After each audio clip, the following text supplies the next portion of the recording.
আরে বাবা, কি বিশ্রী রান্না হয়েছে! তরকারিতে কি কোনো জিরে বাটা, আদা বাটা কিছুই দেয়নি নাকি? কই গো রাধুনী ঠাকুর, কোথায় গেলে? এদিকে এসো।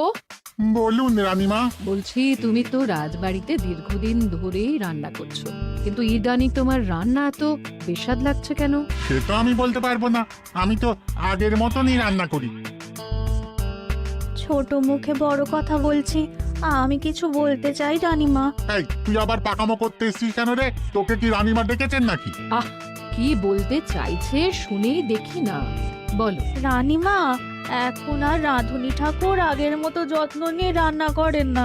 রান্নাঘরে পড়ে পড়ে ঘুমোয় আর তাড়াহুড়ো করে কোনো রকমে রান্না করে দেন। একদম বাজে কথা বলবি না। বাজে কথা না রানীমা, শিলনোড়ায় বাটতে ওনার কষ্ট হবে বলে আজকাল রাধুনী ঠাকুর শুধু জিরে ফোড়ন দিয়ে রান্না করেন। এত বেতন দিয়ে তোমাকে রাখা হয় কি এই ফাঁকিবাজির জন্যে? কি মানে, ভুল হয়ে গেছে। এর যদি এই ভুল করার ইচ্ছে হয় তাহলে তল্পি তল্পা গুটিয়ে বাড়ি গিয়ে ভুল করো, মনে থাকবে? মনে থাকবে মহারাজ। কি হচ্ছে বলো তো রানী? সকালে বাগানে পায়চারি করছিলাম, দেখি মালি একটা গাছেও জল দেয়নি। এই গরমে জল না পেলে যে গাছপালাগুলো মরে যাবে। সবাইকে এবার মনে হচ্ছে বলে বলে কাজ করাতে হবে।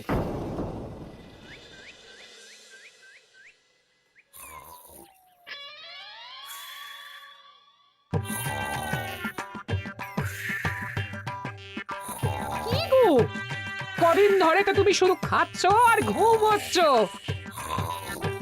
বাজার দোকান কিছুই নেই গো, রাজসভাতেও যাও না। কি যে করি। কি গো দিদা, দাদু আজও ঘুমোচ্ছে? কি বলবো বলতো? আমরা কিছু একটা ব্যবস্থা করছি, দাঁড়াও।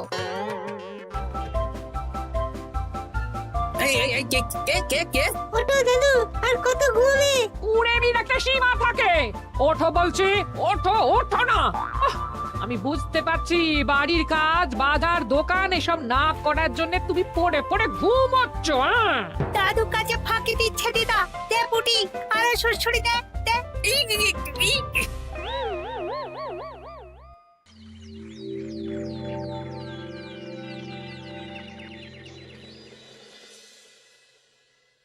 মহারাজের শরীর খারাপ না মন খারাপ?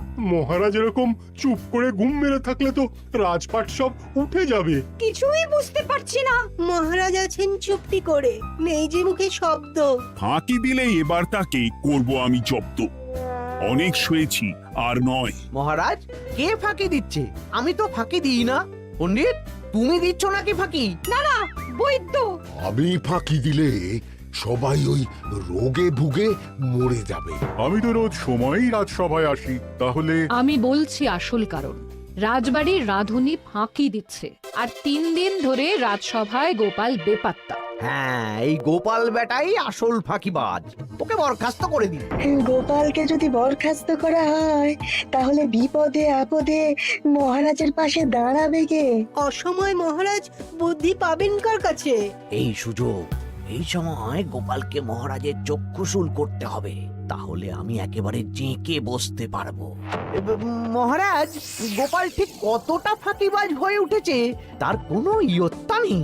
হ্যাঁ বলুন তো। বেটা গোপাল কোনোদিন সঠিক সময়ে রাজসভায় আসে না, কোনো দিন তো আসেই না, যেমন আজকেও আসেনি।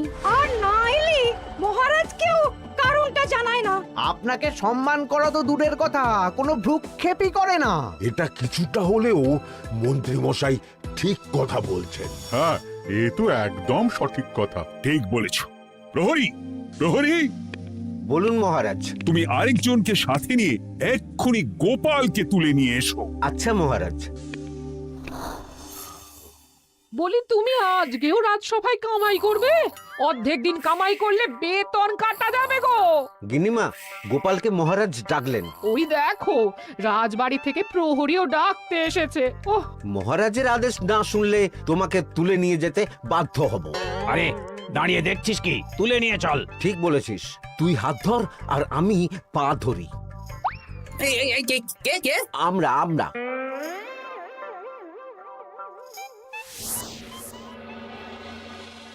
এসব কি গোপাল? তুমি বাড়িতে আছো, ঘুমোচ্ছ, অথচ রাজসভায় আসছো না, কি ব্যাপার? আগে মহারাজ, মস্তিষ্ককে বিশ্রাম দিয়ে বুদ্ধি বাড়াচ্ছিলাম। অনেক ব্যবহার হয়েছে তো, তাই একটু বিশ্রাম দরকার আর কি। আমার পুরো রাজসভাটাই ফাঁকিবাজ। আমি সবাইকেই বিদায় করব, আর গোপালকেও। এই সেরেছে, আমি ফাঁকিবাজ নই মহারাজ। আমি খোঁজ নিয়ে দেখেছি সবাই কম বেশি গায়ে হাওয়া লাগিয়ে ঘুরছে। মহারাজ, আমি তো নদীর পাড়ে বসে শীতল হাওয়া গায়ে লাগাই, তবেই তো ঢেউয়ের মতো আমার ছন্দ আসে।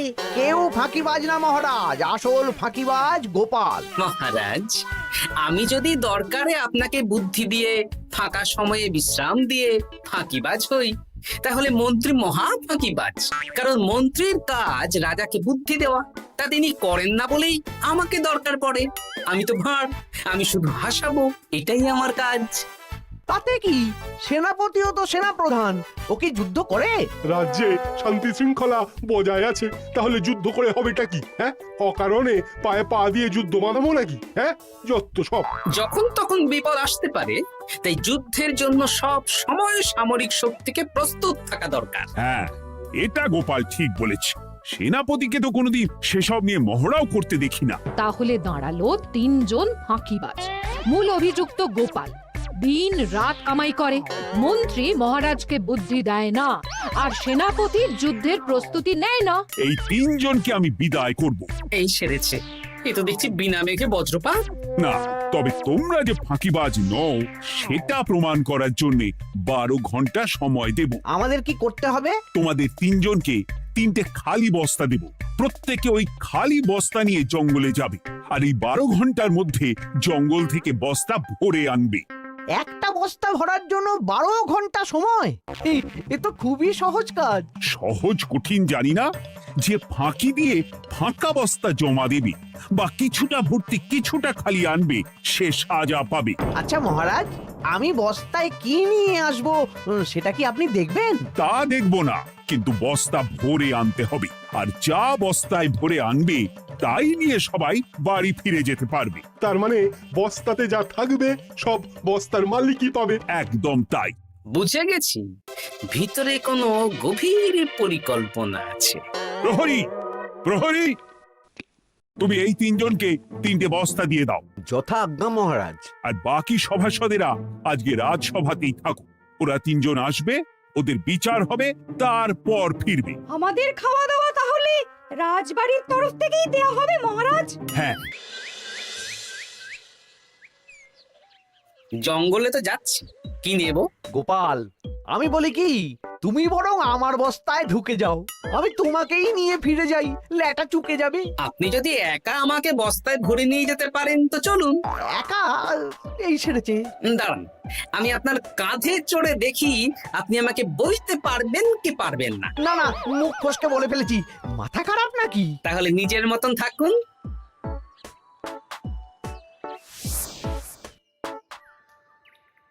এমন কি বা আছে এই জঙ্গলে?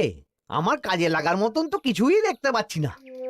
ওই তো ওই দিকটা একটু ছায়া আছে বেশ, ওই গাছের নিচে গিয়ে বিশ্রাম নিই। সেনাপতি, অত চিন্তা ভাবনা করার কিছুই নেই। মহারাজ তো আর দেখবেন না আমরা বস্তায় কি ভরে নিয়ে যাব। 12 ঘন্টা অনেক সময়। এখন বিশ্রাম নাও। আপনার ইঁদুরের পেট, আপনি বিশ্রাম নিন। দেখি জঙ্গলে থেকে কিছু ফল পেড়ে আগে খাই, তারপর না হয় ওই বস্তাটা ওই ফলমূলের খোসা আর মাটিতে পড়ে থাকা পাতা দিয়ে ভরিয়ে মহারাজের কাছে নিয়ে যাব। হ্যাঁ, বস্তা যখন বাড়ি নিয়েই যেতে পারবো, তাহলে বনের সব থেকে ভালো ভালো ফলগুলো আগে ভরে নি। গিন্নিকে এবার বলবো, বাজার আনি না তো কি হয়েছে, দেখো কত ফল এনেছি। যাই, এর থেকে কিছু মহারাজকে ভেট দেব, মহারাজ বেশ খুশি হবেন।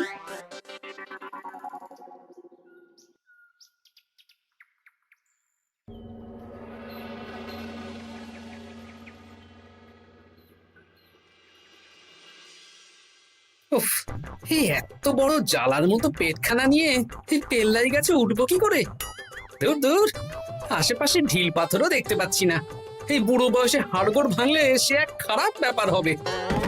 আরে, দূরে ওদিক থেকে আওয়াজ পাওয়া যাচ্ছে। তার মানে এই বনে কেউ এসেছে। ভাই মদন, এই গাছটা ঝড়ে ভেঙে অনেক দিন পড়েছিল, এটা তো নেবই। তুই ওদিকে দেখ, কত মোটা একটা সেগুন গাছ রে। ওই গাছটা নিয়ে গেলে আমরা 1 বছর বসে খেতে পারবো। তাহলে আর দেরি কেন, হাত লাগা। আরে আরে আরে, করো কি এগুলো সব আমাদের মহারাজ কৃষ্ণচন্দ্রের পছন্দের গাছ। ভুলেও এই গাছ কেটে নিয়ে যাওয়ার ভাবনা চিন্তা করো না। আর ওই সেগুন গাছটা তো মহারাজের সবচেয়ে প্রিয়। আরে মহারাজ কি করে জানবে শুনি? এই বনে তো তিনি ভুল করেও আসেন না। এই যে আমি আসি, আমি মহারাজের দূত। তোমরা যদি ভুল করে ওই সেগুন গাছে হাত দাও তাহলে কিন্তু তোমাদের গর্দান যাবে। এই সেরেছে, কিন্তু আমরা তো কাঠুরিয়া, কাঠ ছাড়া পেট চালাবো কি করে? সে তোমাদের ব্যবস্থা তোমরা করো, অন্য অনেক কাজ আছে। এই সামনের গাছটা মরে পড়ে আছে, এটার কাঠ আমরা নিয়ে যেতে পারবো তো? তা পারবে, এতে অত চিন্তার ব্যাপার নেই। গোপাল আছে যখন, তখন এই রাজ্যের কেউ মুশকিলে থাকবেই না। শুধু তোমাদের একটা কাজ করতে হবে। কি কাজ? এই নাও বস্তা। আমার জন্য এই জঙ্গল থেকে টাটকা বিভিন্ন ফল পেড়ে এই বস্তা ভরে দাও। তাহলে মহারাজকে আর তোমাদের কথা বলবো না, বুঝলে? আর তোমাদের যাতে রাজবাড়িতে কোনো কাজ হয় সেই নিয়ে মহারাজের কাছে সুপারিশও করো, কেমন? বেশ বেশ, এই তুমি তাহলে এখন এখানে বিশ্রাম করো, আমরা তোমার বস্তা ভরে ফল নিয়ে আসছি। ঠিক আছে, আমি তোমাদের কুঠার পাহারা দিচ্ছি। তোমরা ভালো তরতাজা ফল বস্তায় ভরে নিয়ে এসো।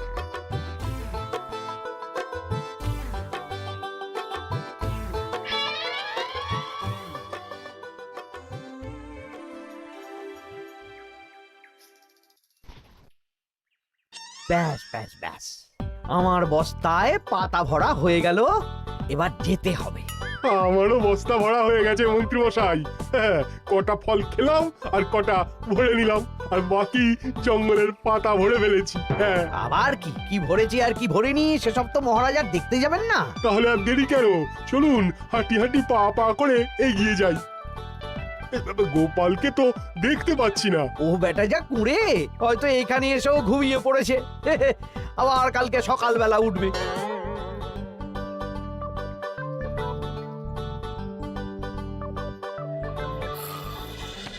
এই যে ভাইয়া, এই যে। হ্যাঁ, কে কে? আমরা। ও বলো, বস্তা ভরে এনেছো? হ্যাঁ, ভরে এনেছি। তাহলে চলো রাজসভায় যাই, তোমাদের একেবারে মহারাজের সাথে পরিচয়ও করিয়ে দেবো, আর কাজের ব্যাপারেও বলবো। চলুন। চলো চলো চলো।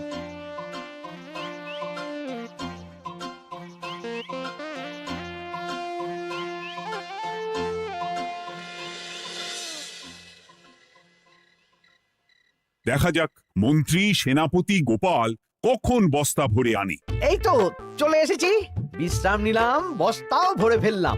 এই দেখুন মহারাজ, আমিও বস্তা ভরে এনেছি। বাহ, তোমাদের বস্তা দেখে তো মনে হচ্ছে খুব হালকা। হ্যাঁ, আপনি যখন আমাদের বস্তা ভরে কি এনেছি সেটা দেখবেন না, তখন অত খাটাখাটনি করে কি লাভ মহারাজ? কিন্তু গোপালের এখনো অবধি দেখা নেই, ও কি সোনা গয়না ভরে আনছে? গোপাল যা কুঁড়ে আর ঘুম কাতুরে, হয়তো জঙ্গলেও ঘুমিয়েই পড়েছে।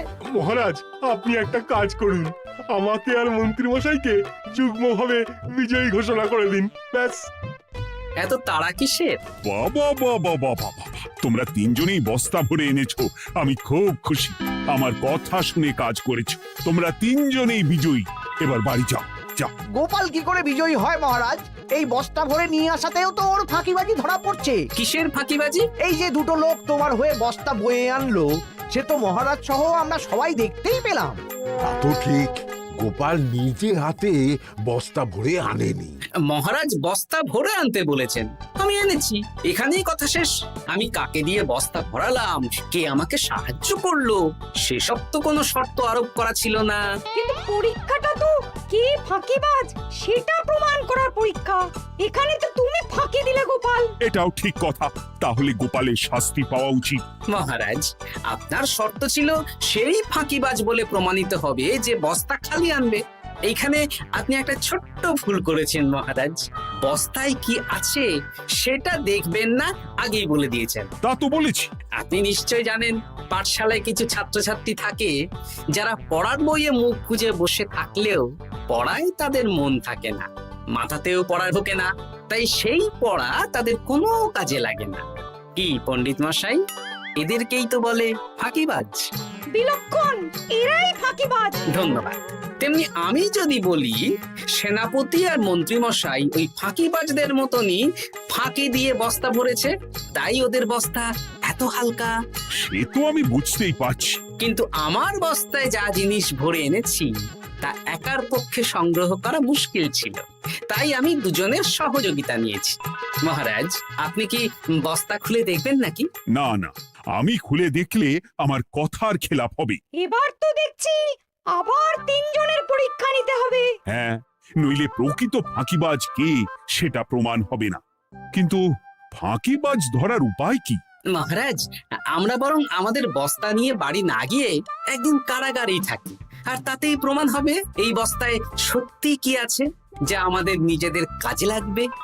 এটা ভালো বুদ্ধি। মহারাজ তখনই কারাগার থেকে আমাদের মুক্ত করবেন যখন আমরা আর থাকতে না পেরে ডাক দেব, আর যে আগে বেরোতে চাইবে সে সব থেকে বড় ফাঁকিবাজ, মানে যে আগু পিছু না ভেবে কাজ করে। বেশ, তাহলে তাই হোক। মহারাজ, কারাগারে শুধু জল ছাড়া আর কিচ্ছু দেওয়া হবে না, কারণ বস্তায় তো আর জল থাকতে পারে না। না না, তা কি করে হয়? শুধু জল? হ্যাঁ, আমি তো লোককে দিয়ে বস্তা ভরিয়েছি। আপনারা নিজে কি এমন কাজের জিনিস ভরেছেন সেটাই প্রমাণ হবে। বেশ, তাহলে তোমরা কারাগারে যাও। প্রহরী, ব্যবস্থা করো। আর এই দুজন কাঠুরিয়া বেশ কর্মঠ মহারাজ, যদি কোনো রাজবাড়ির কাজ থাকে এদের দিয়ে করাতে পারেন। আমার বাগানের মালিটা খুব ফাঁকি দিচ্ছে, তাহলে ওদের সাথে কথা বলে নিচ্ছি। যাও যাও, তোমরা কারাগারে যাও।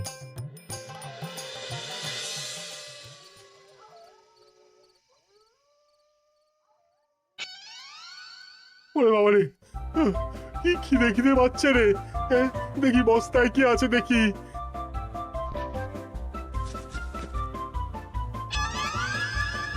একটা পচা ফল, দেখি দেখি একটু ভালো আছে। এটা একটু ভালো আছে, হ্যাঁ এটাই খাই, হ্যাঁ এটাই খাই।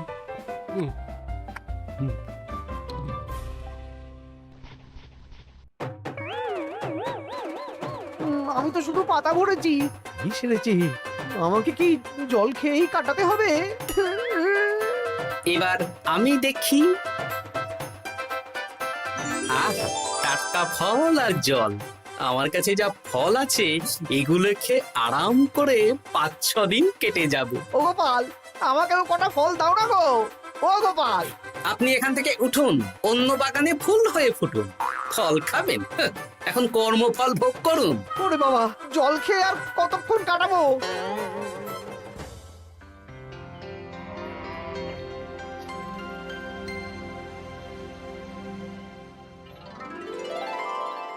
উফ, পেটটা চুই করছে, কি খিদে পেয়েছে না। আমি আমি বাড়ি যাব। আপনি বাড়ি যাবেন? হ্যাঁ। তাহলে বেরিয়ে আসুন, বেরিয়ে আসুন। বেটা গোপাল কায়দা করে এমন শর্ত দিতে বললো, পুরো ফেঁসে গেলাম। আমারও তো খাওয়ার মতন তেমন কিছু নেই, আমিও এখানে থাকবো না। আমি এখানেই আছি, ফল খাবো, জল খাবো, আর প্রকৃতির ডাক এলে একটু বাইরে যাব।